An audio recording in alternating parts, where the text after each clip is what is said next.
tema es que hoy hay miedo al sufrimiento. Entonces, como hay miedo a la muerte, nos aislamos. ¿Pero por qué hay miedo a la muerte? Si somos conscientes que no vamos a morir. Porque no hay sentido en la muerte. Como no hay sentido en la muerte, se la trata de evitar por todos los medios posibles. Porque se cae en ese vacío existencialista de que solo tengo esta vida y nada más que esta vida. Tengo que tratar de proyectar la vida como Matusalem. Tengo que tratar de vivir 1000 años porque después no hay nada. Entonces, si la vida no vale la pena, en el sentido de que soy pobre, bueno, es una vida que no merece ser vivida. Se podría decir entonces, tal cual, que el ser humano lo que busca es salirse de esa realidad para entrar a un mundo ideal. Evadirse. Pero se pierde realmente, o ¿qué se pierde a la hora de rechazar lo real? La humanidad. La humanidad, exactamente. La sobreestimulación que las redes sociales dan a los sujetos, y con esto pues todos los resultados bioquímicos que ya había señalado Horacio, pues entonces tenemos un sujeto alienado, un sujeto carente de sentido y carente de significado. Y si tenemos estas dos categorías juntas, pues entonces todo es permitido, todo es posible. Y si todo es posible, pues entonces todos los valores permanentes, todo lo que es importante resguardar, pues ¿para qué lo usamos, no? ¿Para qué aquí lo importante es que tengamos likes, ¿no? Si no tengo likes, entonces no existo, ¿no? Y es gravísimo. Viendo su comportamiento, sé que yo estoy siendo ocasión de pecado de él. Entonces, como no quiero cargar más pecados que ya tengo, que él crea lo que quiera. Pero yo lo intenté corregir primero en privado, no lo entendió, lo quise hacer público, tampoco lo entendió, listo, ya está. Le digo a la gente, bueno, tengan prudencia de lo que consumen, digamos, porque a veces terminamos los propios consumidores siendo ocasión de pecado de un influencer. Me siento súper contento porque acabamos de terminar una plática entre dos grandes filósofos, ¿no? Uno es Horacio Yusto y el otro es maestro del Instituto Renacimiento, Hugo Flores Hermosillo, en el que compartieron su opinión sobre una realidad que estamos viviendo en donde se está dando una pérdida de valores, donde se está dando una pérdida de identidad, se está dando una pérdida de sentido de vida. Y bueno, en donde nosotros intentamos dar como una propuesta sobre qué hacer para poder revertir esta tendencia. Si quieres escuchar toda la plática, no te vayas, quédate con nosotros.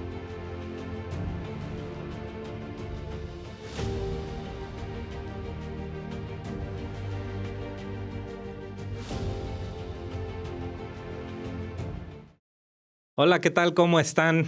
Pues bienvenidos a este nuevo episodio del podcast que el Instituto Renacimiento trae para ustedes, que trata de descubrir la verdad, descubriendo la verdad. En esta ocasión, pues con dos grandes invitados, obviamente, vamos a discutir un artículo que el profesor Hugo escribió que se llama Vidas desperdiciadas, miseria espiritual y TikTok. Para eso, pues, obviamente, me gustaría que cada uno de ustedes se presentara. Empezamos.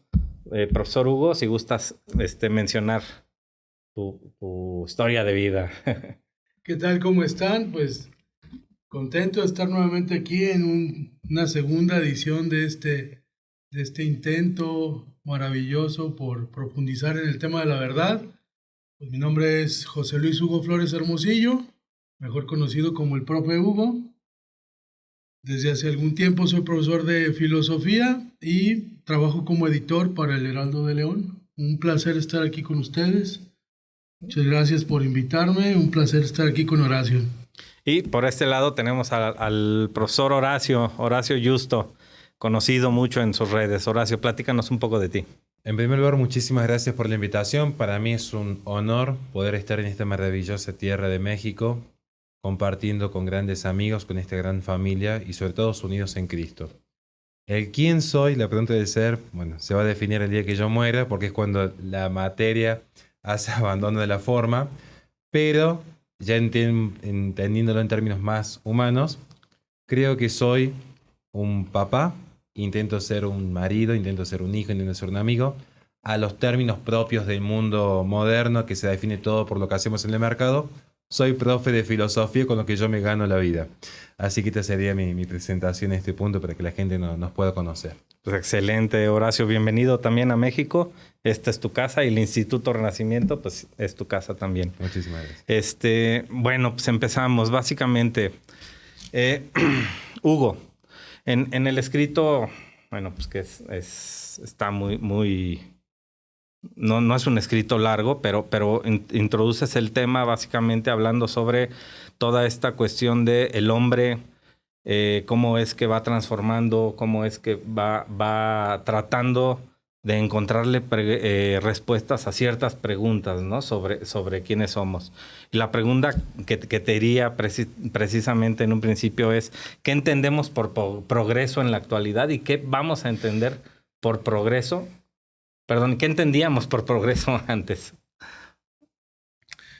Bueno, pues este escrito responde a la invitación que me hiciste, Roberto, a nombre del Instituto Renacimiento, por reflexionar respecto de la verdad y de los temas fundacionales que cuestionan nuestro mundo contemporáneo. En esta plática que teníamos previa a estos escritos que estamos ensayando, pues yo decía que el primer esfuerzo que tenemos que hacer es por conocer el tema del hombre, ¿no? Definir primero el asunto y el problema del hombre y después entonces empezar a reflexionar sobre los otros problemas fundamentales. En este sentido, pues yo hacía un planteamiento al respecto de los ideales contemporáneos bajo los cuales se está rigiendo nuestro mundo, y uno de ellos pues es el ideal que tenemos respecto del progreso y cómo esta categoría de progreso ha evolucionado. Si nosotros nos referimos al progreso hablando de Francis Bacon, con su obra El Novum Organum, pues él hablaba de progreso en el sentido del perfeccionamiento de la naturaleza, ¿no? Tomar la naturaleza, ver el mundo desde otra perspectiva y perfeccionarla, ¿no? ¿Para qué? Para el beneficio del hombre mismo, ¿no? Si nos vamos a los términos capitalistas de mercado, donde ya llega John Locke, por ejemplo, y dice, bueno, el progreso significa también el trabajo, y si yo le pongo trabajo a esta propiedad que no es de nadie, entonces lo vuelvo mío y el usufructo de este trabajo que tengo, pues es mío y surge la propiedad privada. Entonces el progreso se mercantiliza y el hombre va a progresar en tanto cuanto produzca bienes económicos, ¿no? Y desgraciadamente lo que va, el concepto que era de perfeccionar esta naturaleza para la planificación del sujeto, para la planificación del hombre, se vuelve pues un producto de mercado, ¿no? El hombre progresa en este momento o entiende el progreso en tantos ceros tenga en su cuenta de banco, ¿no? Entonces, el sujeto en este momento, en lugar de considerar todas estas cosas que le hacen feliz, que le hacen pleno, que le hacen cumplir el propósito de vida para el cual fue creado, emular los valores por los cuales nosotros creemos hijo de Dios, criatura de Dios, que está hecho a su imagen y a su semejanza, pues entonces los pierde y los trastoca por un ideal eminentemente económico, ¿no? Entonces, si nosotros entendemos el progreso como este hecho meramente económico, pues nos damos cuenta que en la actualidad el individuo entiende el progreso como esta capacidad de generar riqueza, ¿no? Si el individuo entonces genera riqueza, será un sujeto exitoso, será un sujeto pleno y cumplirá su misión. Y si no lo es así, si decide más bien entregarse a su familia, entregarse a los valores más fundamentales, entender el dinero como un medio y no como un fin, entonces será un sujeto que no progresa, ¿no? Un sujeto imperfecto y un sujeto que el mismo sistema vota. Una vida desperdiciada en ese sentido, ¿no? Entonces, la primera parte del escrito lo que intenta hacer es esta definición, ¿no? Pese a que el ideal de progreso es una categoría que ha ido avanzando en el ideario del ser humano, en este momento la idea que tenemos de progreso dista mucho de la planificación o la vocación primigenia del ser humano, ¿no? Que va más allá de ser un ente productivo solamente, ¿no? La visión del utilitarismo y de la sociedad de mercado, ¿no, Horacio? Sí, y es interesante porque cuando hablamos de progreso, lo digo como profesor de filosofía de la historia, es muy interesante y lo trato de explicar en términos simples que la gente lo pueda llegar a entender, porque es en filosofía un poco complejo. Si uno analiza la historia, no la puede analizar sin tener primero una concepción del tiempo. Y eso es interesante lo que dice el profesor Hugo. Todos los grandes problemas de la humanidad en términos políticos, económicos, ideológicos, responden a un primer problema antropológico. ¿Cómo entiendo yo al ser humano? Entonces, en ese sentido, cuando uno hace filosofía y la historia, necesita también volver a una génesis, un primer motor. Va a ser el tiempo. ¿Qué entiendo yo por tiempo? Todas las civilizaciones tenían la noción del tiempo eterno. O sea, porque la materia fue eterna, entonces había un comportamiento cíclico. Hay dos civilizaciones que van a tener una distancia, principalmente, quizás allá más no las conozco todavía todas, que es la judía y la cristiana, que ven la historia, el tiempo, de manera lineal, ya no cíclico. Y la idea del progreso parte de esta concepción lineal, porque hay un principio y hay un fin.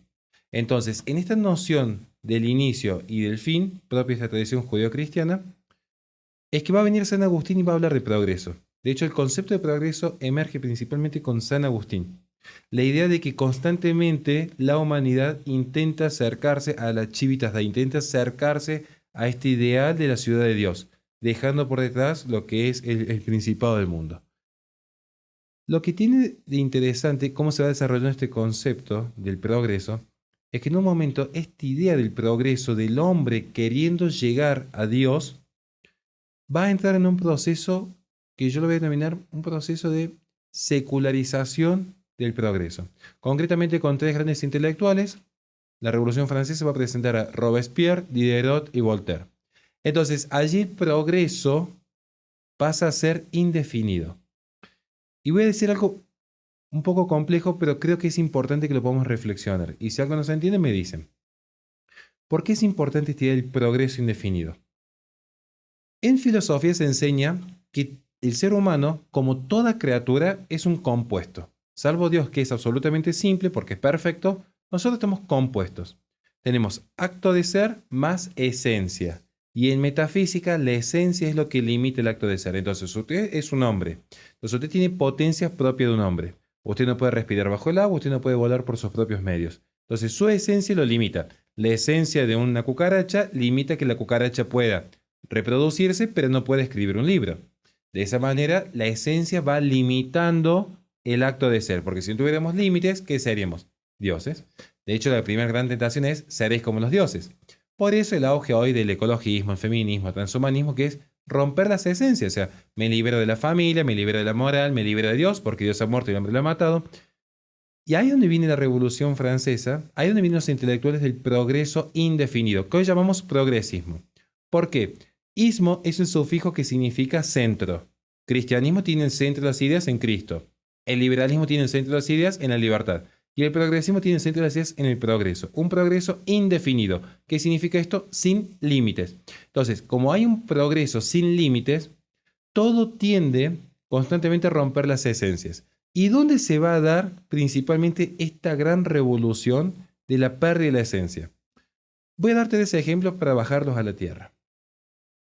Pensemos de la siguiente manera. Si yo me quiero liberar de la familia, en algún momento voy a empezar a promover el aborto, el divorcio, voy a empezar a promover el matrimonio igualitario, voy a empezar a deconstruir la familia. Si yo me quiero liberar de mi masculinidad, bueno, vamos a promover la ideología de género. Si yo me quiero liberar de lo que es mi esencia como ser humano, promuevo el transhumanismo. Pero siempre pareciera que hay en el fondo algún tipo de soporte material. Finalmente el ser humano se tiene que reproducir, ya sea por clonación, por quimeras, por fecundación in vitro, de manera natural. Finalmente pareciera que vivimos en sociedad donde va a haber un otro que me diga, no, esto no lo puedes hacer. Finalmente va a haber un sistema que en algún punto nos vaya condicionando, como diría Ortega Gasset, yo soy yo y mis circunstancias. Pero hay un aspecto que es muy interesante y con esto cierro mi participación. Este progreso indefinido encuentra un nicho donde sí se puede concretizar, donde finalmente vamos a ser el Homo Deus. ¿Cuál va a ser este nicho? El mundo digital. Porque en el mundo digital es la imagen pura en los términos alegóricos de Platón. Porque no hay un soporte material. Yo, si quiero parecerme una mujer, quizás hasta me tenga que operar. Pero en el mundo digital, tan solo con cambiar un par de algoritmos, modificando algunas fotos con Photoshop, ya soy una mujer en el mundo digital. Y soy considerado mujer.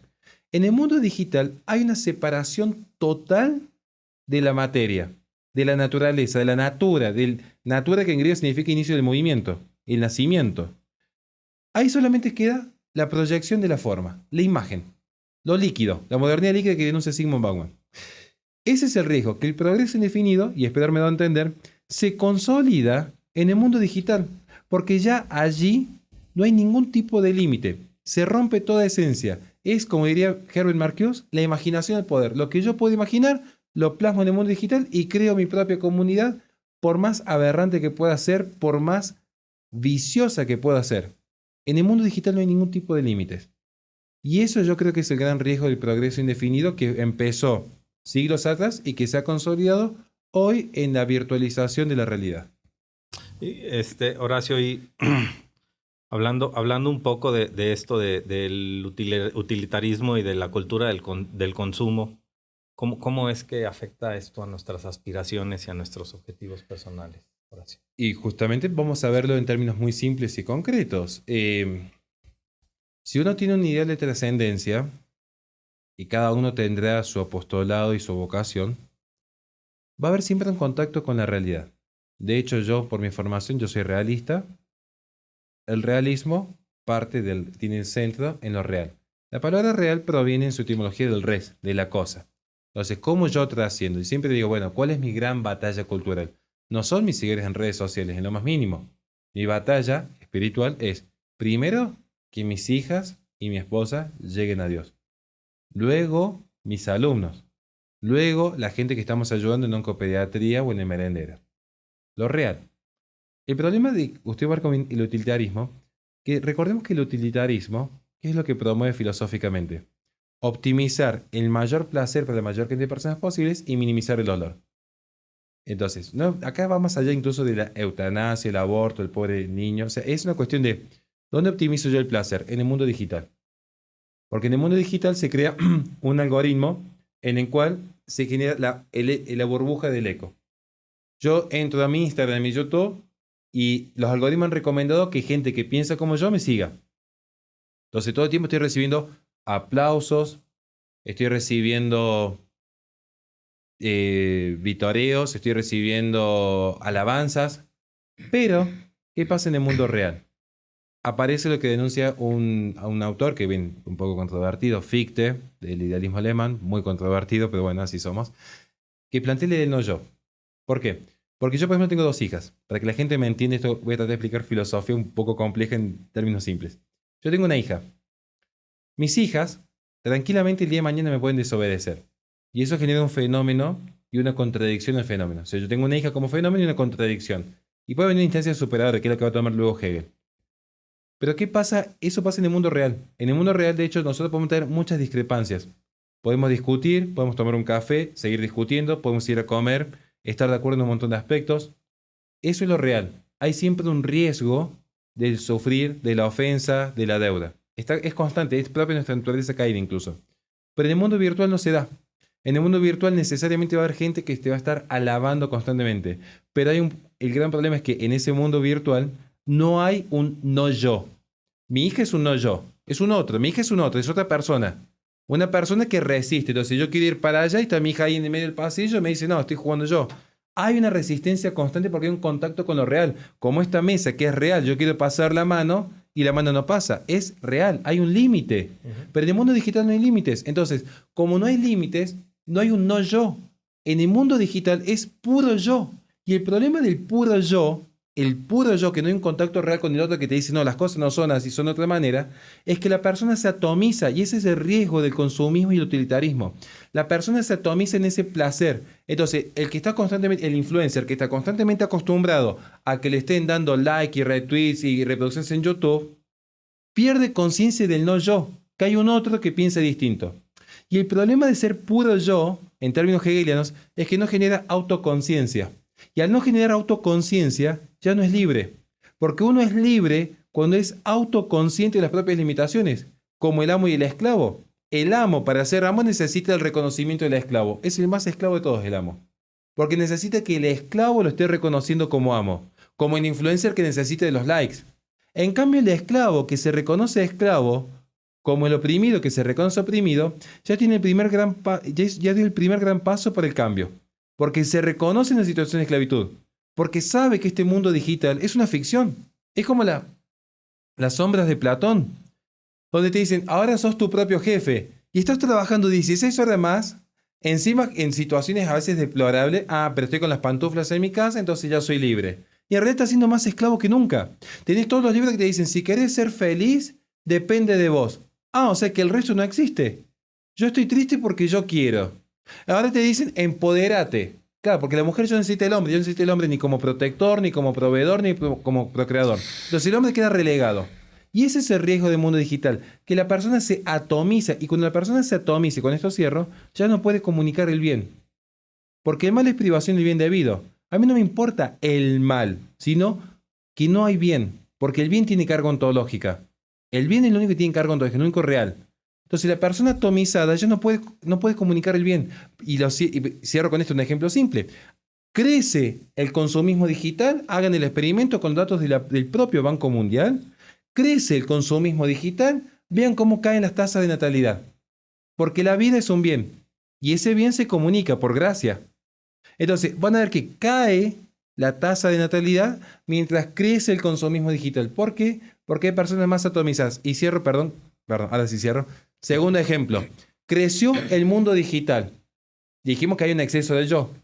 Filosóficamente hay dos grandes pandemias en el mundo actual. La depresión y la ansiedad.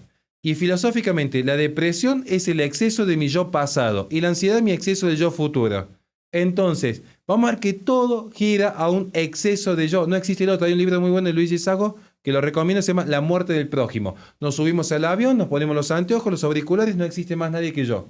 Y vivimos por el mundo siendo indiferente porque hay un niño que está necesitando un plato de comida, un enfermo que necesita que le llevemos el medicamento, pero nosotros nos creemos grandes superhéroes porque pusimos en Twitter sí a la vida. Y bueno, terminamos sin a veces esta parte del problema. Perdón la extensión.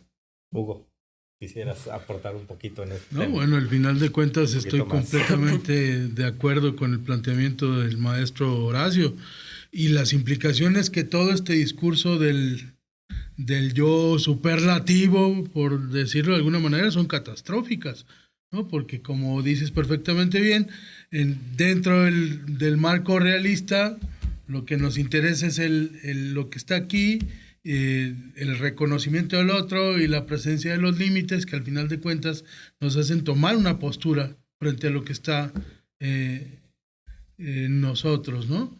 Y si esta postura queda liquidada, por alguna manera de decirlo, pues entonces no existe absolutamente nada más.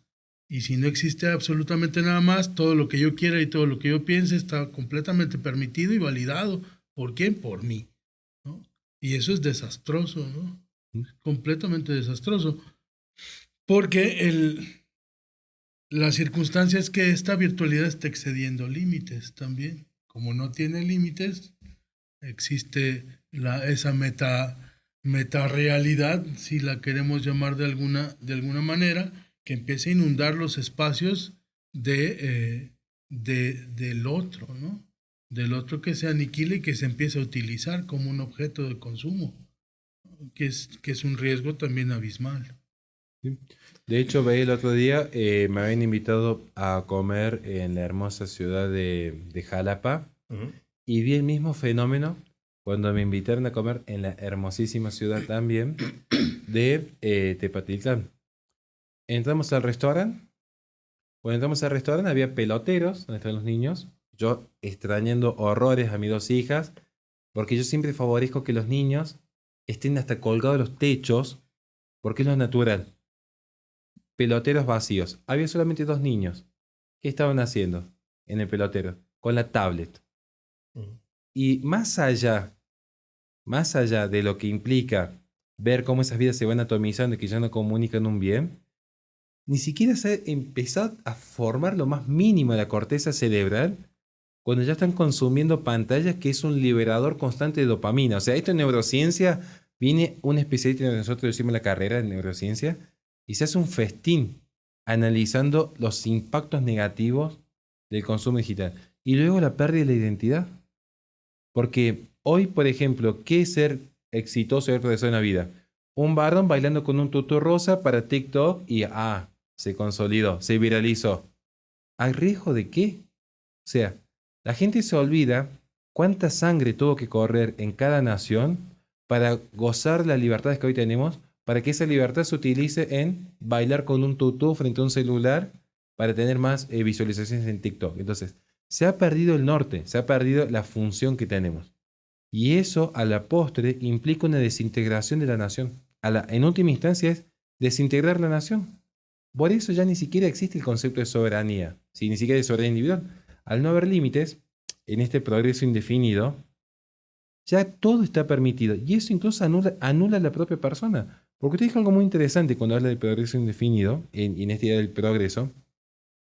Cuando todo está permitido, estamos en el auge de la pura voluntad, que ni Nietzsche se lo hubiese imaginado. Pero ven qué interesante, ¿no? Porque cuando todo es, nada es. Si yo le digo a usted, por ejemplo, alcánceme la taza, usted me la podría alcanzar, porque la taza tiene una forma que es distinta a la forma del micrófono, de la mesa o del cable.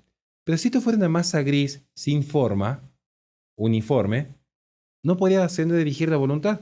¿A dónde va a dirigir la voluntad si es todo lo mismo?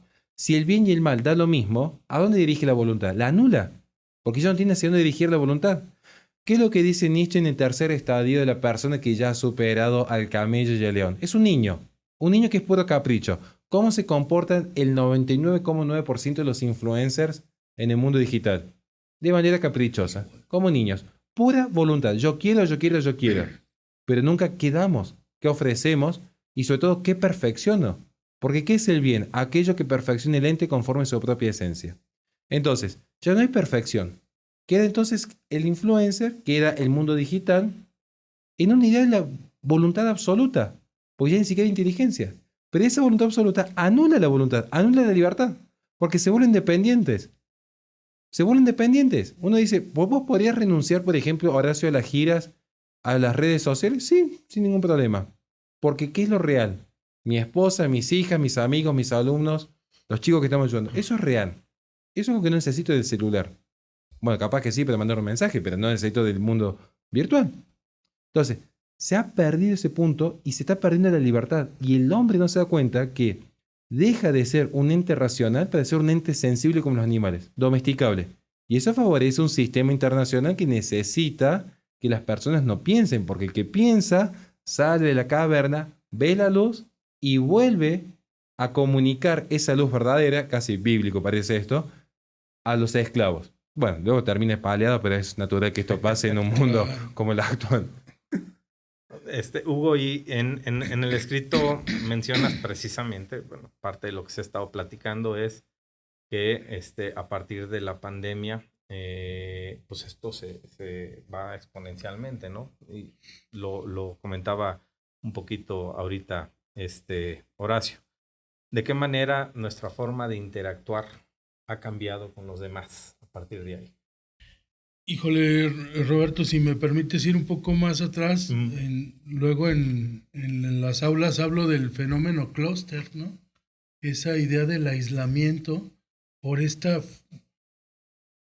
falsa idea de la inseguridad. Todo es inseguro, ya no te confíes de nadie, cualquiera te puede robar, cualquiera te puede matar, y entonces toda esa idea de comunidad que teníamos, de solidaridad, de contacto con el otro, se empezó a perder, ¿no? Entre menos comunicación tengas con el otro, entre menos comunidad hagas con él, entre menos solidario seas con él, entonces vas a estar más seguro, porque todos los demás lo que quieren es tus bienes, ¿no? Lo que tú tienes, lo que tú has hecho.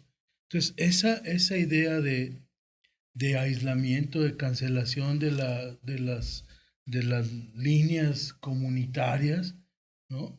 Yo soy de un pueblito de Jalisco, como tú lo sabes, y recuerdo que ahí cuando salíamos de la primaria, de repente había una persona que estaba enferma y mi mamá decía, váyase con doña fulanita que está enferma y llévele este caldito de pollo, ¿no? Y ahí estése 1 o 2 horas a ver qué se le ofrece. Ya cuando no lo ocupe ya se viene, ¿no? Eso es impensable. En este momento, en las condiciones que tenemos nuestras ciudades, no puedo entender que surja este fenómeno. ¿Por qué? Porque nos han vendido una idea de que no es posible, que lo importante es aislarnos. Entonces viene una debacle como esta, ¿verdad? De la pandemia y todos los estragos que trae consigo, y pues entonces nos confinamos a las casas, se nos abre la puerta de la virtualidad y con eso se exacerba todo este universo, ¿no? Al grado de este detrimente o deprimente escenario de existo si tengo likes, ¿no? Si no tengo likes, entonces carezco de sentido. Si no tengo seguidores, entonces parece que no sirvo para nada, ¿no? Y hay que hacer todos los horrores que ya mencionaba Horacio, ¿no? Vestirse de tutú, explotarse una sandía en la cabeza, o incluso hacer actos de falso humanismo, ¿no? Fingir que le doy una donación de dinero a alguien, ¿no? Someterlo al ridículo, ¿no? A ver, le voy a dar 10,000 pesos y aquí me brinca en un pie y se saca un moco con la mano derecha, ¿no? Pues eso es grave, ¿no? Es completamente grave. Y nuestra percepción luego de eso es, a este hombre está haciendo como altruismo, ¿no? Sí. Gracias. El tema de la pandemia es un fenómeno muy interesante.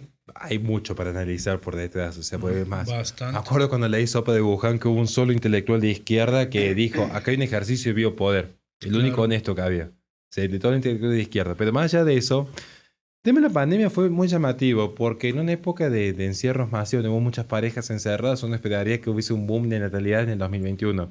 Todo lo contrario, fue el año de menor tasa de natalidad. Pero a mí yo en ese sentido digo, más allá de la atomización, quería hacer una especie de autocrítica, más allá de la atomización que generó y que fue en gran medida un muestreo para el poder internacional de ver qué tan obedientes podíamos ser, digo, yo creo que incluso hay hasta la religión en algún punto, las religiones en algún punto, cayeron en esta lógica de la virtualidad. Porque yo veía el pasado y veía santos caminando entre leprosos para llevar el santo viático. Porque ¿cuál es la función de toda religión? Por eso siempre digo que el budismo no es una religión. Porque toda religión, para ser religión, uno de los elementos fundamentales, y esto lo vemos en filosofía de las religiones, es que te religue a un trascendental. Es decir, es un camino de salvación. O evitamos el infierno o merecemos el cielo, pero es un camino de preparación para la muerte. Entonces, mientras más cerca esté la muerte, se supone que más presente está la religión. Confesión, emoción, Eucaristía, bien.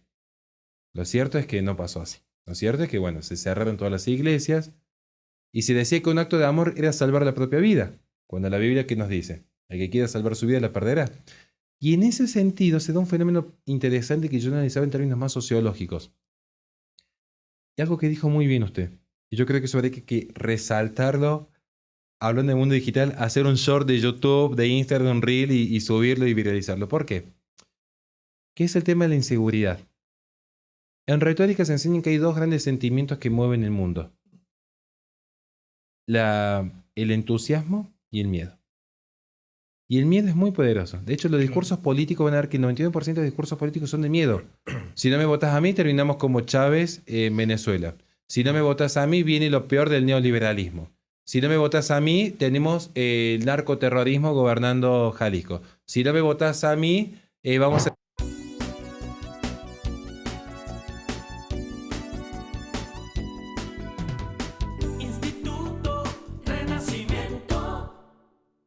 terminar en la situación de pobreza como en Haití. Siempre el miedo. O sea, si no compras este producto, estás fortaleciendo el cambio climático. Si no consumís este producto, sos racista.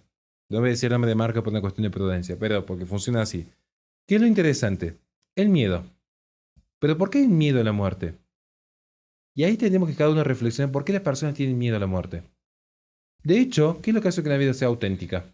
Lo diría Heidegger. El hombre, a diferencia de todas las demás criaturas, es un hombre que piensa en la muerte, porque es un ser para la muerte. Claro. Pero sucede que hoy no se quiere hablar de la muerte. Es más, vemos a una persona sufriendo, no, eutanasia, que no sufra. Hay una mujer pobre, no, aborto, porque pobrecito, mira la vida triste. Utilitarismo, mucho placer, poco sufrimiento. Pues en realidad para la sociedad cristiana el sufrimiento es algo bueno, no hay salvación sin cruz. No hay salvación sin cruz. Yo cuando hablo con los matrimonios les digo, el matrimonio tiene que ser una cruz. Porque mientras más grande es la cruz, más cerca vas a estar del cielo. El tema es que hoy hay miedo al sufrimiento.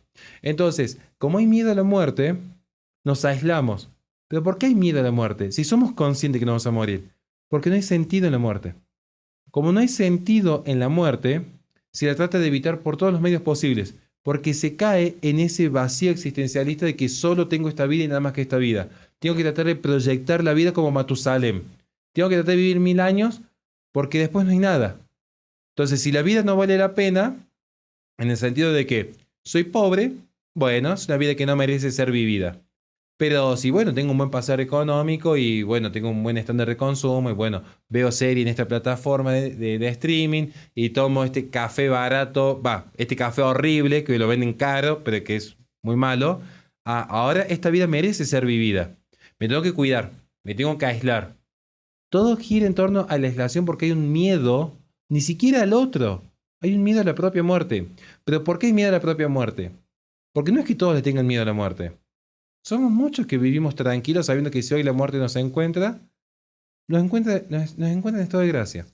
Nos encuentra felices diciendo, hay mucha gente que partió antes que yo, que quiero volver a ver, y quiero encontrarme con mucha gente que vendrá luego, mis hijas. Bueno, vivimos tranquilos. Es un hecho natural la muerte. El tema es qué sentido le doy. Y en un mundo que ha perdido el sentido, es lógico que no se pueda reflexionar de esto. Y cierro con esta pequeña apartado. ¿Por qué se pierde sentido? Nuevamente, los límites. Para el realista, los límites son fundamentales. Porque los límites te dan orden. Cosmos significa orden. Y el orden te da una dirección. Tienes una causa eficiente y tienes una causa afín. ¿De dónde vengo y a dónde voy? Preguntas que hoy no se hacen en el mundo. Entonces, cuando vos tenés una dirección, tenés una flecha que tiene un punto de partida, un punto de apoyo y un punto de dirección. Eso le da sentido. Pero cuando todo es un absoluto, el monismo del ser, cuando todo es un absoluto del consumismo, que se anula la libertad, que se anula la voluntad, como dijimos recién, ya no hay sentido. Si da lo mismo que yo tome café a que tome agua. Si da lo mismo ser bueno que ser malo. Si da lo mismo ser honesto que ser deshonesto. ¿Qué sentido tiene cualquier cosa que haga? Es indiferente. Y en esa indiferencia, porque da lo mismo hacer el bien que hacer el mal, se pierde el sentido. Solamente se va a buscar el placer del momento. Y por eso, como no tiene sentido la vida, no tiene sentido la muerte. Pero la muerte asusta cuando no tiene sentido. Cuando tiene sentido, pero vas como los cristeros de oreja a oreja diciendo viva Cristo Rey. Cuando tiene sentido. Si no tiene sentido como ahora, nos quedamos encerrados y decimos, bueno, salvo mi vida creyendo que es un acto de amor. No es un acto de amor, es un acto de egoísmo. Salvar una vida es arriesgo mi vida, como la entrego a Cristo, por el prójimo. Acá cada uno se quería salvar a sí mismo. Y lo disfrazaron de altruismo. Que ese fue para mí el gran experimento del siglo XXI. Claro. Oye, Horacio, bueno, hablando un poquito sobre porque indudablemente pues vemos cómo estas nuevas generaciones e incluso las anteriores que todavía estamos, pues tenemos una dependencia muy fuerte de la tecnología y de estos medios virtuales, ¿no? ¿Qué podríamos hacer básicamente para combatirlo o para atenderlo bien como debe ser, ¿no? Y volver a los principios griegos. Es muy interesante. De hecho, creo que el profesor Hugo en esto podría dar cátedra antes que yo. Voy a decirlo en términos muy simples. La técnica, se ha endiosado. Tenemos que volver al arete, al arte. Al arte realista, no el arte posmoderno donde me viene y me pegan con una cinta de scotch una banda en la pared. O el músico que dijo 4 minutos y 33 segundos que estuvo en silencio o la obra de arte invisible. Cuidado que los museos postmodernos son la principal fuente de lavado de dinero en Europa, pero no quiero irme de tema porque yo soy así, empiezo de un tema y me voy por otro. Pero es un buen tema algún día para hablar, el tema del arte postmoderno. Volver al arete, que es la virtud. El arete, la virtud, lo que hace es toma la técnica y la perfecciona con la virtud propia de cada espíritu. Entonces, ¿qué podemos hacer? Bueno, ¿tenemos redes sociales? Sí, yo no digo que esté mal, yo soy muy prudente en eso, o sea, no caigo en extremismo. De hecho, yo mismo tengo redes sociales. Pero, ¿qué hago con las redes sociales? Estoy todos los días subiendo selfies, presumiendo que me llevan a comer en un restaurante caro o que me subo al avión. O uso las redes sociales para decir, vamos a predicar. Desde el Evangelio hasta, bueno, transmitimos noticias. Tengo un sitio de comunicación de periodismo independiente. Transmitimos lo que está pasando en el mundo con una mirada crítica, no lo que dice la más media. Usamos las redes sociales para generar reflexión filosófica. Entonces, todo esto te va a decir, bueno, a ver, vos sabías que Aristóteles dijo esto, vos sabías que Fichte dijo esto, que vos sabías que Francis Bacon habla de los 4 ídolos. Y bueno, vamos, que la gente vaya conociendo. Está bien usar las redes sociales. Es más, incluso subir fotos, hay que ser cuidadoso. Yo no soy partidario de que subir fotos de los niños, pero de subir un momento de alegría con la familia y decir, bueno, acá estamos en comunidad, en familia, comiendo como amigos, es bueno también. Porque no se trata de presumir, decir, miren, yo puedo comprar un plato de comida y ustedes no. Sí, decir, estamos en un momento de alegría y Dios quisiera que todos pudiéramos estar acá. Compartieron bien, pero no de decir, comparto belleza y en vez de subir la piedad, una selfie, porque bueno, hay que predicar con belleza. No, porque eso es lo que se cae muchas veces. Entonces, con humildad de decir, entiendo que la tecnología, y este es el punto, es un medio, no un fin. Mi consejo sería volver al arete, a la virtud, que cada uno puede utilizar estas herramientas técnicas para imprimir su propio espíritu queriendo comunicar un bien mayor. Desde una enseñanza filosófica, una enseñanza histórica, desde un acto de caridad que contamine, que se comunique, para que otros puedan seguir el ejemplo. Esa sería mi visión en este punto. Hugo, ¿qué opinas? Totalmente de acuerdo. Al final de cuentas, cada uno de los avances que existen en este mundo, si son justamente proporcionados, deberían de cumplir la misión de exaltar la misión que tenemos como seres humanos, ¿no? Al final aquí rescato la propuesta de Santo Tomás, el exitus reditus, ¿no? Todo sale de Dios y regresa a Dios en buenas obras, ¿no? Si nosotros damos gloria a Dios con lo que hacemos, entonces muy seguramente cualquier estrategia, medio, herramienta que tengamos a nuestra disposición será justamente utilizada, ¿no? El problema es que cuando existe una carencia de esperanza, ¿no? Una carencia de sentido de ser, del sentido de la vida, de vocación, del propósito para el cual estamos aquí destinados, pues entonces todo esto se diluye, se aniquila, ¿no? Se pierde, es vacío, ¿no? Y si es vacío, pues entonces se llena con un montón de cosas sin sentido, ¿no? Se nutre de cosas vanas, de cosas vacías, que empiezan a tomar pues un efecto de cascada, un efecto de bola de nieve, ¿no? Y al final tal parece que eso es lo que hay que hacer, ¿no? Y lo peligroso es eso, ¿no? Bueno, hablando un poquito de toda esta influencia que tenemos con redes sociales y de todo esto que modifica el ser humano al atenerse, al depender de las redes sociales, etcétera, vamos a profundizar un poco, ya hemos hablado un poco, pero ¿qué aspectos precisamente del ser humano se modifican o del comportamiento del ser humano se modifican con la virtualidad y con las redes sociales, Hugo? Pues yo creo que de entrada hasta el primer acercamiento, la convivencia humana, ¿no? Pierde cercanía, pierde significación, en el sentido de que al existir solamente el yo y la pérdida de estos límites que la realidad nos media, pues entonces todo lo que hay en contacto conmigo no es el otro, sino es un souvenir, pues, ¿no? Es un consumible, ¿no? Entonces, al perder esta dimensión de la otredad, valga el término, pues entonces no solamente la convivencia humana queda en entredicho, también en la manera de concebir la realidad misma, ¿no? Hay sujetos que ahora el fenómeno de la agorafobia es también cada vez más recurrente, ¿no? Hay gente que tiene miedo de salir a la calle, ¿no? Que muestra ansiedad por estar fuera de su casa. El miedo ¿no? porque no te vayan a tocar, porque no te vayan a infectar, etcétera, ¿no? Una serie de cosas que al final de cuentas vienen en detrimento del mismo sujeto, ¿no?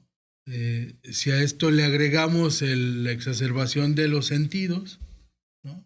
La sobreestimulación que las redes sociales dan a los sujetos, y con esto, pues todos los resultados bioquímicos que ya había señalado Horacio, pues entonces tenemos un sujeto alienado, ¿no? Un sujeto carente de sentido y carente de significado. Y si tenemos estas dos categorías juntas, pues entonces todo es permitido, todo es posible. Y si todo es posible, pues entonces todos los valores permanentes, todo lo que es importante resguardar, pues ¿para qué lo usamos, no? ¿Para qué aquí lo importante es que tengamos likes, ¿no? Si no tengo likes, entonces no existo, ¿no? Y es gravísimo. Y diferenciamos, Horacio, ¿sabemos diferenciar o simplemente no sabemos diferenciar lo real de lo virtual?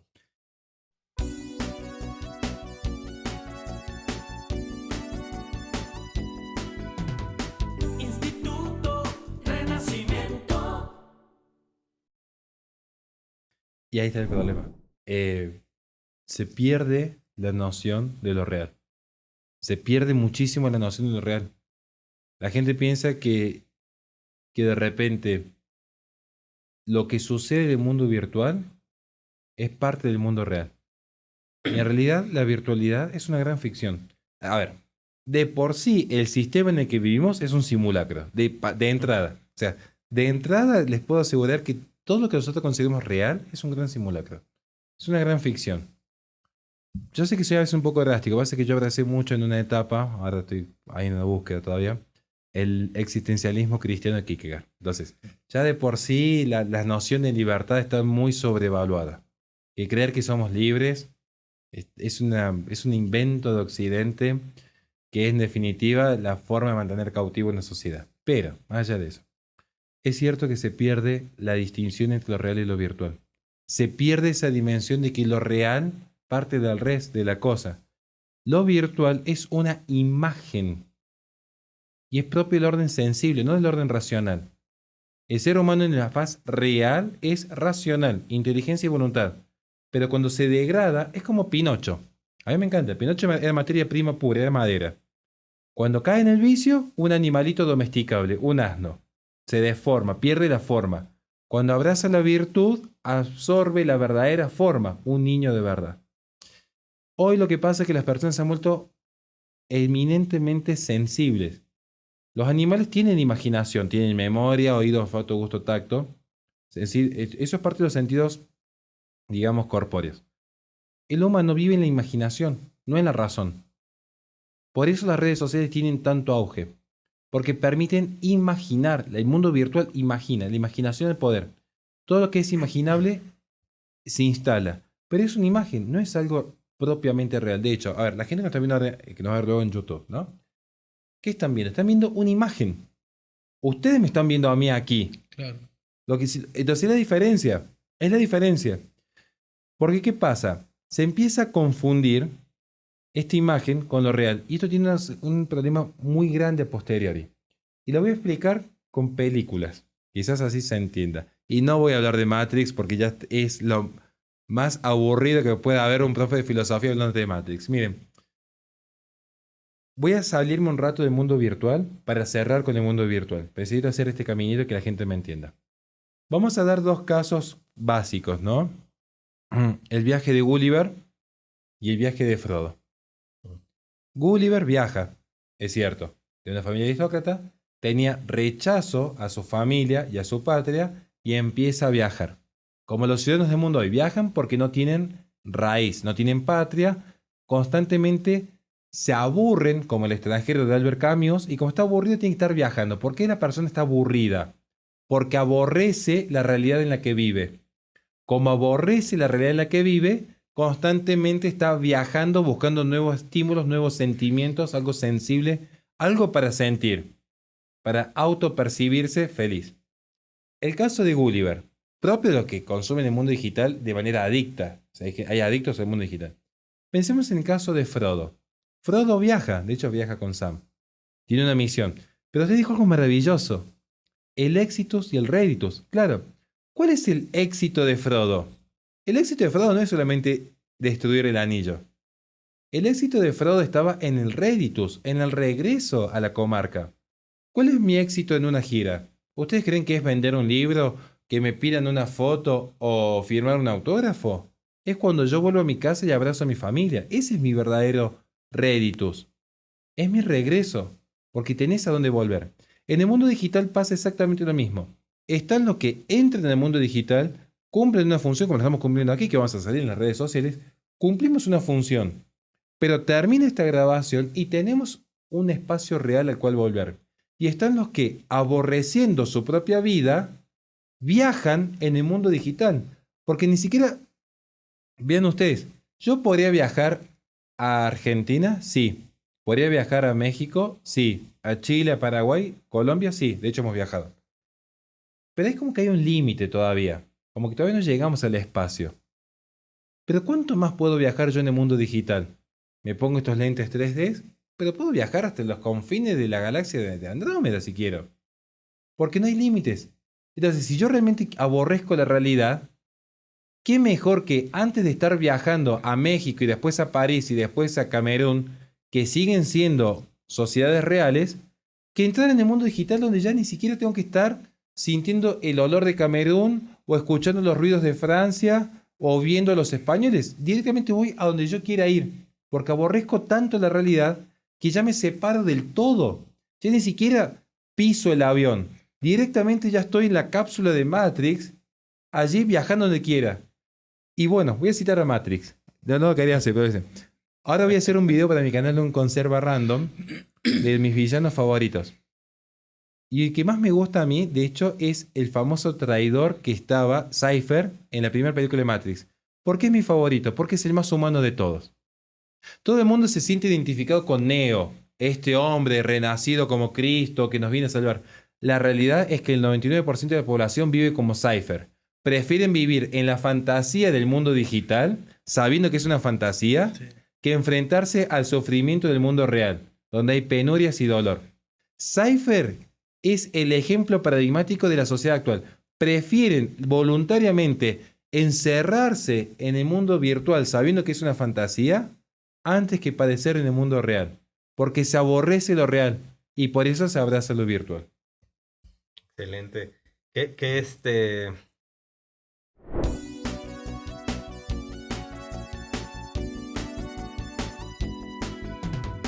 Instituto Renacimiento. se podría decir entonces tal cual que el ser humano lo que busca es salirse de esa realidad para entrar a un mundo ideal. Evadirse. Pero se pierde realmente, o qué se pierde a la hora de rechazar lo real, La humanidad. la humanidad, exactamente. Por Hugo- eso se aliena, ¿no? Se priva Ajá. de su humanidad y todo lo que implica. Claro. Y entre estas cosas que se pierden, obviamente, ya hemos hablado de cuestiones que se deforman, etcétera. Entramos a un tema sobre valores morales, ¿no? El programa pasado platicamos un poquito sobre lo que son los valores morales. ¿Cómo es que se pierden o qué valores se pierden, Hugo, con todo esto? Bueno, es que la pérdida del constructo axiológico es ese grupo de valores, de cosas que consideramos valiosas, que nos dan sentido a nuestra humanidad. Con todo este discurso, pues no hay necesidad de ellas, ¿no? Si yo estoy solo en mi universo, pues ¿para qué quiero valores, no? El único y absoluto valor soy yo mismo. ¿no? ¿Para qué quiero la verdad? ¿Para qué quiero eh, la esperanza? ¿Para qué quiero la fe, las virtudes? ¿Para qué quiero la solidaridad? ¿Para qué quiero la justicia? ¿No? No son necesarias, no existen como tal.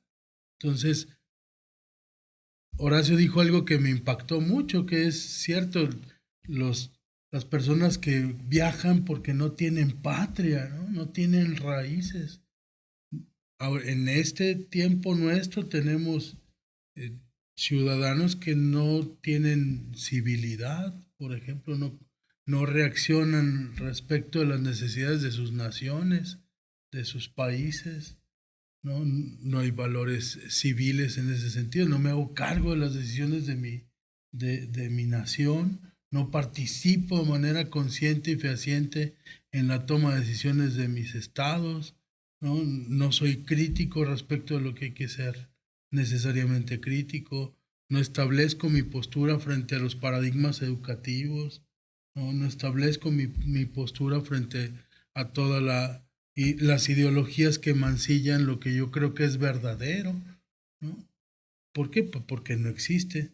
Si lo que tengo yo es una repulsión a la realidad, pues entonces los valores quedan completamente hechos a un lado. El problema, creo yo, no es que se pierdan, sino que ni siquiera se contemplan, ¿no? Cuando tú decides perder algo, al menos lo consideras, lo tratas como un problema, ¿no? Lo abordas, lo discutes, dices, no me interesa, lo hago para un lado. Pero cuando decides que no existe nada más que tú, pues entonces no hay necesidad ni de considerarlos, ¿no? Entonces el único valor pues es lo que tú consideres como bueno y valioso para ti. Y en idea del yo, de solamente yo, etcétera, pues también entraría, ¿no? De alguna manera los valores, o deberían de entrar, ¿no, Horacio? Y que ahí está el problema. Yo creo que resumiría todo lo que dijo el profesor Hugo en una sola palabra: indiferencia. Voy a dar un ejemplo simple para que voy a contar una pequeña historia, si me lo permiten, en un minuto. En una isla había una sola conciencia, un solo hombre consciente. Era dueño de la verdad, era dueño de la belleza, era dueño de la bondad. Esta sola conciencia por sí misma determinaba qué era lo bueno, lo verdadero y lo bello. Un día llega una segunda conciencia. Esa conciencia empieza a discutir qué es lo bueno, lo verdadero y lo bello. Un dual logos. Llamémosle diálogo. Dual logos. Resulta que empiezan a competir y es una competencia a muerte. La segunda conciencia decide morir antes que servir a la primera conciencia. Luego viene la tercera conciencia. Se vuelve a dar el dual logos y entra una competencia a muerte por lo que es lo verdadero, lo bueno y lo bello. Esta tercera conciencia, cuando ve el cadáver de la segunda conciencia, dice, quizás sea cierto que vamos a morir. Entonces decide reconocer como amo y señor a la primera conciencia. Ahí vamos a ver que el problema es que la tercera conciencia, que es la que se termina quedando como siervo, como esclavo, es la que escribe la historia, porque es la que transforma la naturaleza. Y aquí empiezan a jugar los valores. ¿Por qué hay valores? Porque hay una interacción entre el uno y el otro. ¿Qué está bien y qué está mal? Y la tercera conciencia es decir, no está bien la esclavitud. Pero la primera conciencia es decir, yo soy el amo, yo establezco qué está bien y qué está mal. Esto es muy discutible lo que estoy diciendo, pero es un ejemplo para decir, ¿cuándo hay problemas del bien y del mal? ¿Cuándo hay un problema? Principalmente cuando hay un otro. Cuando hay un otro, hay una discusión sobre qué es lo bueno, lo verdadero y lo bello.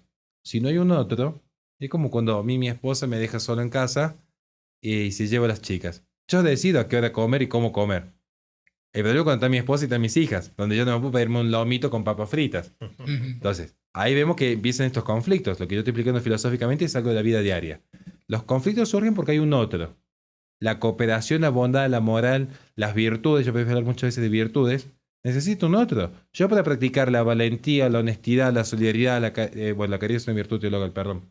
Pero las virtudes cardinales y las virtudes ordinarias necesitan un otro. ¿Qué sucede cuando no hay un otro? Y esto es peor que el luciferino. Porque si uno incluso lo ve esto en términos más religiosos, diría, bueno, pero el diablo cree en Dios y lo combate, lo odia. Pero en el odio hay un sentimiento, hay algo real ahí. El odio es algo real, igual que el amor es algo real. Pero el problema es que es la indiferencia. Porque si estoy solo, es indistinto. Es como usted dijo muy bien, ni siquiera uno se plantea lo que está bien y que está mal. La discusión de bien y mal, ¿cuándo se da? Cuando hay uno otro que piensa distinto sobre qué sería bueno. Un sistema libre de mercado, un sistema centralista, socialista veremos, no importa. Digo, ¿cuándo se dan las discusiones? Cuando hay un otro que piensa distinto. Pero en una burbuja de algoritmos, donde todos piensan igual porque nadie piensa. Es esa conciencia aislada en la isla. Es esa conciencia que no necesita dar respuesta a nada porque nadie le hace las preguntas y no se las hace a sí mismo. ¿Cuándo surgen las propias preguntas? Cuando hay autorreflexión. Pero cuando hay reflexión y autorreflexión, cuando hay reflejo, de ahí viene la palabra reflexión. ¿Cuándo hay reflejo? Cuando hay un otro que también es consciente como yo. Pero si no hay un otro, no hay un no yo, y estoy solamente yo, no se da un proceso de reflejo, no hay un proceso de reflexión. Entonces es la absoluta indiferencia. La gente ya no se plantea de si me hago satanista o me hago católico. Acá la gente es, no hay ni dioses, ni reyes, ni demonios, ni ángeles caídos, no hay nada. No hay ni bien ni mal. Me ha pasado debatir, y con esto cierro, me pasó en un debate público que tuve, con un chico donde ya la discusión llegó a un extremo donde yo, perdón la palabra que voy a decir, pero digo, si alguien vio, saben que a tu novia, vos me vas a decir que eso está bien o que está mal. Y me dice, no sé, depende. O sea, a ese extremo estamos llegando. La indiferencia total. Y en esa indiferencia total es más peligroso que el odio. Claro. Porque el odio, en definitiva, es una persona que tiene un desarreglo en el alma. Pero que uno, con caridad, puede transformar ese fuego del odio en un fuego de amor. De amor. O sea, esto le digo porque yo he visto mucha gente transformarse de ateo, yo vengo del ateísmo más duro, pero porque había un odio hacia Dios, pero que finalmente vos lo entendés y lo lográs convertir en un amor, porque empezás a entender lo que nunca nadie te explicó. El problema es cuando sos indiferente. El problema es cuando vos vas caminando y tenés un niño pobre a tu lado y mirás para el costado. Ahí hay un problema serio. Porque la indiferencia y la nada, ¿qué es la nada en filosofía? ¿Qué es la nada en la filosofía? Aquello sobre lo que no hay predicamento. ¿Y qué es el mal? La nada, en tanto que no ser. Porque del no ser nada surge. Del no ser no surge el ser. Sí. Del odio, como hay un ser, bueno, hay un serito. Algo puede surgir. Veremos si es bueno o malo. Pero algo puede. Pero la indiferencia del no ser, de la nada, es imposible que surja algo bueno. Y ese es el problema de las redes sociales hoy en términos generales, porque no se va a sentir ofendido, que paulatinamente el sistema te lleva a la indiferencia total. ¿Qué es lo único que les va a importar? Que consumas. Nada más. Pero te llevan a la indiferencia hacia el sufrimiento del prójimo. Solamente va a importar tu propio yo. Y esto es lo que ha llevado a que hoy, en una sociedad del siglo XXI que supuestamente había progresado, que fue el tópico inicial, hiciera falta una pequeña gripe de Wuhan para que todo el mundo se quedara encerrado en su casa por amor al prójimo. No, era amor a sí mismo. Era indiferencia a las fábricas que estaban cerrando, a la gente que no podía despedir a sus abuelos o a sus propios hijos en un velorio, era la gente que no podía acceder a los sacramentos, y todo disfrazado en nombre del amor. Y era egoísmo. Ego significa yo. Era un centro en el propio yo. Y Horacio, ¿qué podemos hacer para recuperar estos valores, para recuperar esta visión? Volver al inicio. Hacer un gran reseteo, pensando con el fuero de Davos. Volver al inicio. Sí, claro. Ser fecundos. Crear comunidad. Crear comunidad que incluso puede empezar una pequeña comunidad en redes sociales. De hecho, yo tengo mis alumnos virtuales que trabajamos a veces así. Pero volver a lo real. Volver a lo real. ¿Qué es volver a lo real? El mate con el papá, el abrazo con la esposa, el caminar en el parque con el hijo. O sea, no digo que tengamos que hacer gala y cada uno tendrá eso que tengo muy prudencial. Yo trato de ser muy prudente con lo que hago, pero si de repente un mes te encontraste con un dinero extra, no está mal ahorrarlo para la educación de los hijos, pero de repente si te da un poquitito más y mira, hay un chico que la está peleando contra el cáncer, fíjate si le puedes dar una mano. Que capaz que te termina gratificando más a vos de lo que crees y creciendo en virtud. Volver a la misa, volver a las tradiciones, dejar de esperar que sean los políticos o que sea el Estado o el mercado el que solucione los problemas. Yo siempre digo, ni el Estado ni el mercado te salva, ninguno de los dos. O sea, te salva Cristo y trata vos de encaminarte hacia Cristo. Nada más, es volver a lo más básico.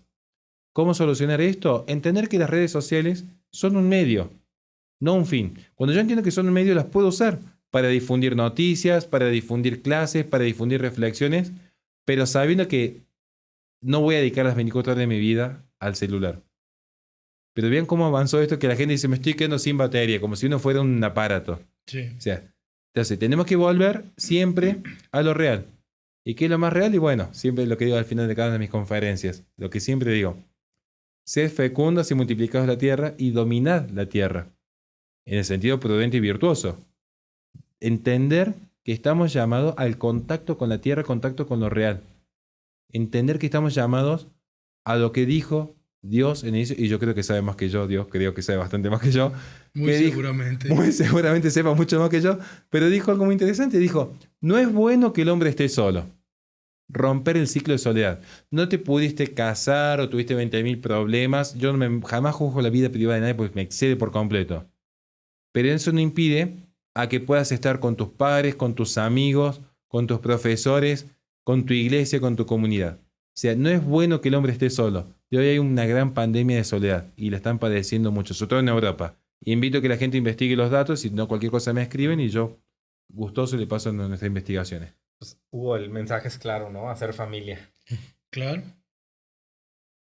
Hacer familia implica no solamente el término acotado, ¿no? Mi pequeña isla de bondad, ¿no? Mi isla de Gilligan, ¿no? Es construir el reino de Dios, ¿no? Al final de cuentas. El término con el que cierra Horacio, pues es completamente esperanzador. Al final de cuentas hay que hacer lo que tenemos que hacer y emular, honrar la vocación por la cual estamos aquí, el plan de Dios en nuestras vidas. Correcto. Oye, y cambiando ya a lo que venía siendo ya el último tema sobre el escrito, el fenómeno de los influencers, Hugo. ¿Cómo es que ellos van moldeando nuestras vidas? ¿Cómo es que van influenciando precisamente en la vida de nuestros hijos, de nuestras familias, etcétera?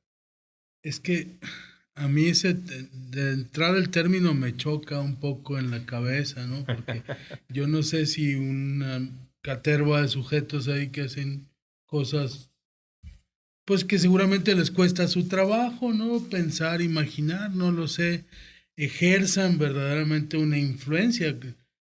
Me queda más claro con toda la imagen que nos ha proporcionado Horacio en esta parte de la virtualidad. Existe solamente el yo. Al no haber otro, pues entonces ahí hay un sujeto que hace, que dice, que torna un montón de cosas. ¿Para qué?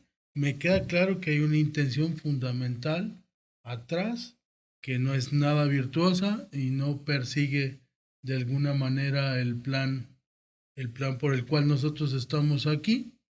Sin embargo, pues altera de alguna manera las conductas de los sujetos, ¿no? Creo que el interés primario de muchas de estas personas que se llaman influencers, pues no es influenciar la sociedad, sino es obtener likes y monetizar, ¿no? Al final de cuentas hay una idea de consumo mercantil ahí que es la que se persigue. Y de ahí vuelvo nuevamente a mencionar el ejemplo. De ahí se puede hacer cualquier cosa. Abusar completamente del que está afuera, ¿no? Someterlo al ridículo, fingir caridad, fingir un montón de cosas. Dentro de estos esfuerzos creo que hay algunos muy válidos y algunos muy reconocibles y encomiables. Sin embargo, la fórmula general creo que es, me atrevo a decir, perversa, pues, ¿no? Perversa en el sentido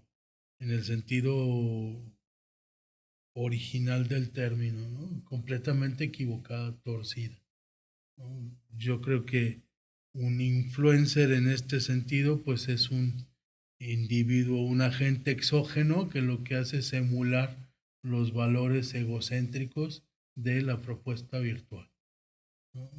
Te encuentras en redes, en TikTok especialmente, a lo mejor los reels de las otras redes, pues mucho influencer que lo que hacen son cosas superficiales. Mucho influencer que realmente no tiene una propuesta, que no tiene una intención de trascender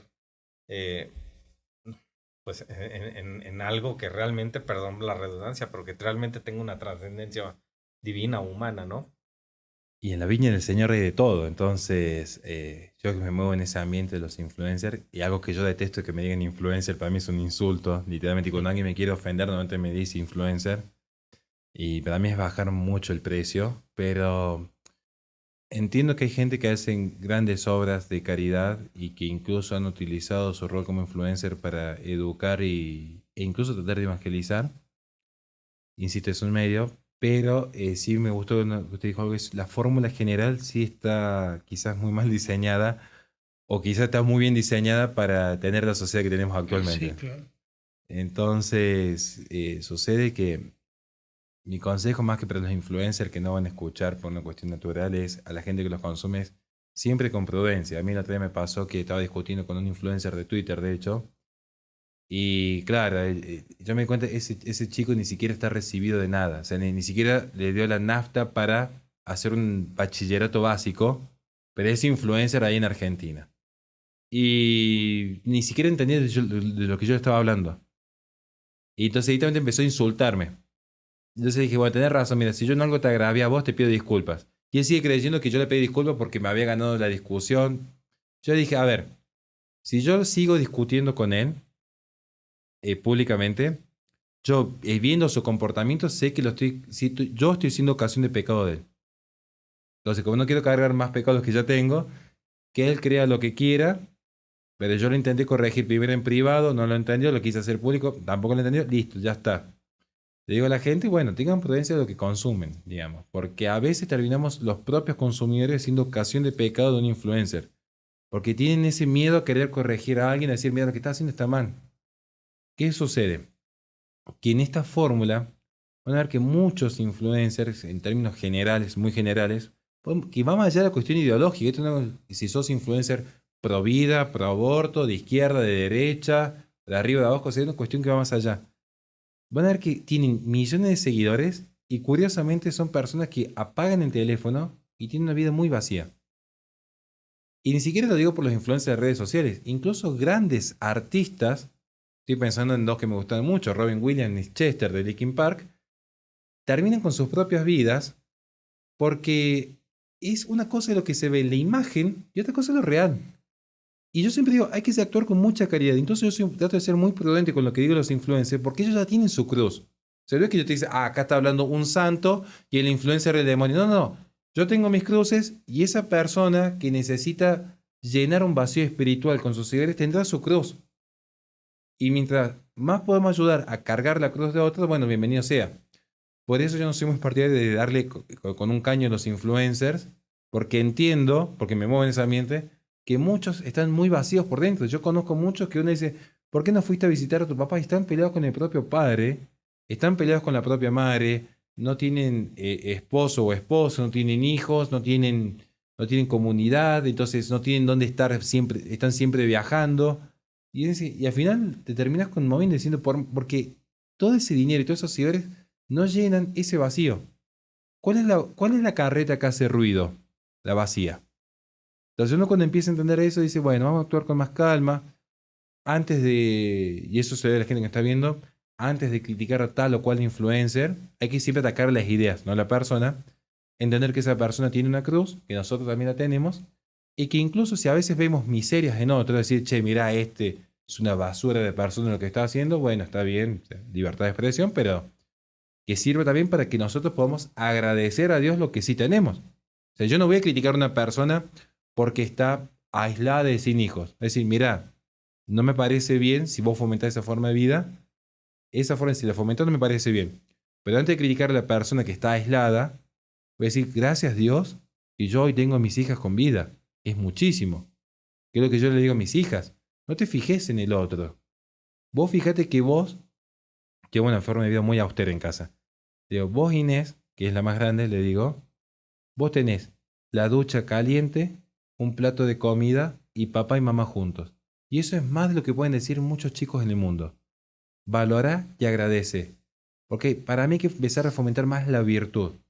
¿No? O sea, y cierro con esto. Hablando justamente del tema de los influencers, la cuestión pro vida, que siempre digo que ser pro vida es más que ser antiaborto. Supongo que acá se corta la luz. El profesor Hugo y yo seguramente podríamos hacer toda una gran cátedra de la metafísica y la oscuridad como privación de la luz y la ausencia de fotones y la carencia de movimiento. Sí, fantástico. Pero ¿qué nos va a ayudar? Que venga acá el caballero y prenda una vela. ¿Qué es más útil? ¿Dónde hay más bien? ¿El que prendió una vela o lo que nos dedicamos a subir a las redes sociales la metafísica y la oscuridad? Entonces ahí vamos a empezar a valorar lo real. Yo por eso digo, yo no le doy mucha importancia a los influencers porque es darle mucha entidad a lo que objetivamente es el no ser del mundo digital. Para mí hay que volver al ser de lo real. Y yo por eso focalizo siempre más mi discurso en la formación de la familia, que es lo real, antes que en la crítica al mundo digital, que en definitiva es la nada misma, básicamente. El mundo digital es una imagen, es un reflejo, imaginación, y hay que tomarlo siempre con mucho cuidado. No hay que endiosar influencers, porque Dios es uno y trino. Entonces, volver un poquito más a lo real de Dios, que a endiosar influencer, que insisto, hay gente que hace cosas muy bien, hay gente que hace cosas muy mal, y a los que nos están viendo, tengan mucha prudencia de a quienes consumen. Créanme, porque terminan influenciando y somos una sociedad muy influenciable. Entonces hay que tener mucho cuidado qué se consume. No digo que no haya que consumir a tal o cual, de hecho no doy nombres, pero digo, siempre decir, esto me está llevando a Dios, me está perfeccionando, me está llevando un bien, me contagia alegría, me contagia felicidad, me contagia un buen momento, me hace pensar, o esto es banalidad y burlas y esto no me degrada. Ahí está un criterio de prudencia. Hugo, para terminar, última pregunta como institución educativa, básicamente todo lo que hemos estado platicando aquí y un poco lo tocamos en el podcast anterior también, ¿no? Es generar o tratar de ayudar a los chavos para que se vuelvan personas de valor, pero no de un valor utilitarista como lo decimos, ¿no? Personas de valor que hagan precisamente su chamba. ¿Qué consejo de alguna manera podrías darle a la comunidad educativa, a los maestros para lograr esto? Híjole, yo retomo las palabras de Horacio, hay que volver al origen, hay que empezar a hacer comunidad, ¿no? Comunidad en la escuela, comunidad en la familia, comunidad en el sentido cristiano del término, ¿no? Es importante retomar el valor en el otro, en reconocer al otro y sumar esfuerzos, ¿no? Uno de las cosas que siempre me ha gustado mucho del Instituto Renacimiento es eso, precisamente que se busca esta formación que va más allá de los meros contenidos enciclopédicos, ¿no? Esta formación que nos lleva a poder tomar una posición que haga que los alumnos, los maestros, todos los que estamos involucrados de alguna manera en este proyecto educativo, seamos agentes proactivos de cambio en las sociedades en las que estamos inmersos, ¿no? Entonces, al final de cuentas, yo creo que retomar esta idea y llevárnosla como un objetivo importante es fundamental. Vamos, salgamos y hagamos comunidad, volvamos al origen, ¿no? Perfecto. ¿Quisieras cerrar con algún mensaje, Horacio? Simplemente agradecer la oportunidad de estar acá, de haber aprendido tanto de acá del profesor Hugo como de usted. Y bueno, también invitarlos a que formen parte del Instituto Renacimiento, que ya nos vienen acompañando desde hace tiempo, porque, insisto, la educación, el educare proviene del conducere, esta conducción, una conducción que empieza primero en los padres, ante todo, y que luego van a venir los profesores. Pero la conducción, la educación, tiene que tener un sentido. Por eso digo a los padres, cuando envíen a sus hijos a un colegio, que vean qué sentido le están dando a esta educación. ¿Es simplemente enseñar dónde queda Estados Unidos y dónde queda Argentina? Puedes decir, esto está conduciendo a mi hijo a un bien mayor, al bien mayor.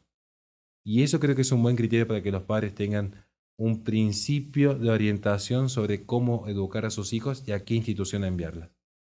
Pues muchísimas gracias, Horacio. Te agradecemos mucho por haber aceptado venir aquí a tu casa.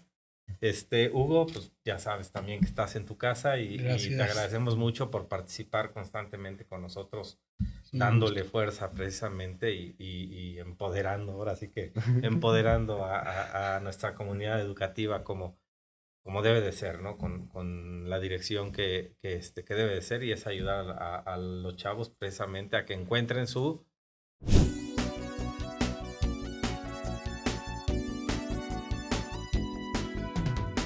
Instituto Renacimiento. camino hacia donde tenemos que ir. Queremos agradecer, para terminar, a lo que viene siendo la Diócesis de León, que nos permite grabar en su lugar aquí, en su cuarto de grabaciones. Queremos también invitarlos a que lean el artículo. Vamos a poner en los comentarios precisamente la dirección para que se metan a leerlo. Está bastante rápido y bastante digerible, y obviamente muy profundo el tema. Y bueno, que nos ayuden a compartir y a darle like al video. Muchísimas gracias a todos los que nos están acompañando también aquí en la producción, la postproducción.